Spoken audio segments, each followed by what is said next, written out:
বাধ্যতামূলক হয়ে পড়ে। বেঁচে থাকতে হলে তাকে লাইট হাউসে থাকতেই হবে। ডেভিড এখন গ্রুনারের সব কাজ করতে রাজি হয়ে যায়, কিন্তু একটা জিনিস যেটা সে কখনোই পছন্দ করতো না, গ্রুনার প্রতিদিন আলাদা আলাদা উপায়ে সেই নারী ক্রিচারকে শারীরিকভাবে নির্যাতন করত। কিন্তু যে মানুষ বছরের পর বছরে নির্জন দ্বীপে একা থেকেছে তার মানসিক অবস্থা খারাপ হওয়া অস্বাভাবিক নয়।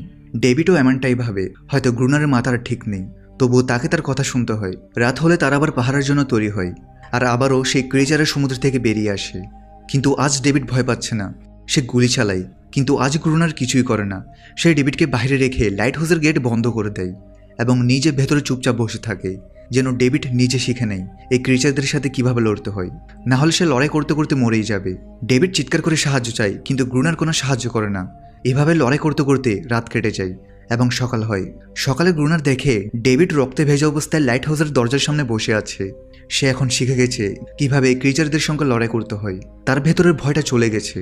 এভাবেই সময় যেতে থাকে। রাতগুলোতে সেই ক্রিচারদের সঙ্গে লড়তে লড়তে আর দিনে গ্রুনারের লাইট হাউসের কাজ করতে করতে এই দ্বীপ এখন তার কাছে এক বন্দিঘরের মতো হয়ে উঠেছে। সে সারাক্ষণ ভাবতে থাকে কবে সে এখান থেকে বের হবে, কবে সে মুক্ত হবে। সময়ের সাথে সাথে ডেভিডের সাথে সেই নারী ক্রিচারটির এক অদ্ভুত বন্ধুত্ব গড়ে ওঠে। ডেভিড এখন তার জন্য খারাপ অনুভব করতে থাকে। নিজের প্রিয়জনদের ছেড়ে একা থাকাটা কত কষ্টের। হয়তো সেই ক্রিচারটাও এমনই কিছু অনুভব করে। ডেভিড তাকে একটা নাম দেয়, অ্যানেরিয়াস। এরপর একদিন তারা দেখে ক্রিচারদের আক্রমণ ধীরে ধীরে কমে যাচ্ছে। ডেভিড ভাবে হয়তো শীতকালে তারা অন্য কোথাও চলে যায়, ঠিক যেমন তিমিরা করে। অথবা হয়তো তারা বুঝতে পেরেছে এই দুজনকে আক্রমণ করে কিছু লাভ নেই। কিন্তু গ্রুনার তাকে স্পষ্ট জানিয়ে দেয়, একদমই না, তারা আবার আসবে। এখন তারা নিজেদের সংখ্যা বাড়াচ্ছে। আর কিছুদিন এভাবে কেটে যায়। একদিন রাতে ডিনারের পর গ্রুনার আর ডেভিড সময় কাটানোর জন্য দাবা খেলতে বসে। কিন্তু এখানে গ্রুনার একটা বড় ভুল করে ফেলে। তারা খেলায় এতটাই মগ্ন হয়ে পড়ে যে লাইট হাউসের আলো জ্বালানোই ভুলে যায় আর অন্ধকারের সুযোগ নিয়ে চালায়। ডেভিড দেখে ক্রিচাররা এখন ব্রিড করছে।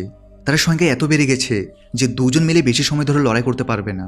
গুলির সংখ্যাও প্রায় শেষ হয়ে গেছে। কোনোভাবে বেঁচে থাকতে থাকতে তারা লাইট হাউসের উপরে পৌঁছায়। কিন্তু এই সময় গ্রুনার পায়ে গভীরভাবে চোট পায়। ক্রিচাররা লাইট হাউসে ঢোকার চেষ্টা করছে। ডেভিড আর গ্রুনারের সামনে বাঁচার কোনো উপায় নেই। কিন্তু ভাগ্য ভালো যে সূর্য উঠে যায়। সূর্যের আলো ফুটতেই সেই সব ক্রিচাররা লাইট হাউস ছেড়ে আবার সমুদ্রে ফিরে যায়। অ্যানেরিয়াস গ্রুনারের জখম সারানোর চেষ্টা করে, কিন্তু এখন ডেভিড বুঝে গিয়েছে যে তারা এই ক্রিচারদের সঙ্গে এই যুদ্ধে জিততে পারবে না। গুলিও প্রায় শেষ, তাদের কাছে খাবারও বেশি নেই যে বেশি দিন চলতে পারবে।